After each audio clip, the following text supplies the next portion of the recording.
I just feel like there's been this historic decision by the Supreme Court this week, not the one that says that blacks can't vote, the one that says that gays can marry, such as the contradictions of the Supreme Court or any institution in which people were put in for life, and serve as octogenarians to continually reinterpret a slave-era document. But I think that what we are seeing in the expansion of gay rights is shifts happening in consciousness in this country as a result of social movement activism.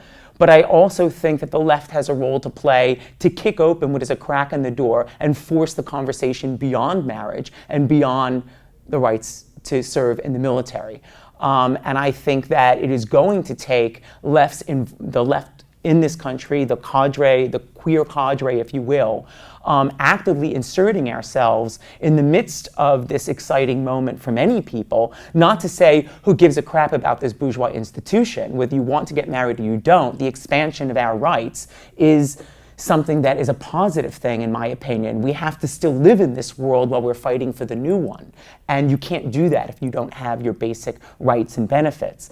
And so in that sense, I do see it as an advance. But I do feel quite strongly that there is a contradiction here that we are going to have to get involved in challenging and not just screaming at Gay Inc., the HRCs, the Human Rights Campaign from the sidelines. We have to get in there and say, you know what? We need trans-inclusiveness and equal employment opportunity. We need to deal with a youth, queer, homeless crisis in this country. We have an AIDS crisis that is ongoing, and it's blacker and browner and more female than it's ever been. And these are the queer issues we must take the millions of dollars that HRC is sitting on and do something with. That it's not just about marriage. Thank you very much. We're happy to have walked through this door, but you know what? We control the fact that our rights have just been expanded, and our vision is far more liberatory than just the ability to have rights on the basis of our relationship. But actually, people should have rights regardless of their relationship status, regardless of their gender expression, regardless of their sexuality.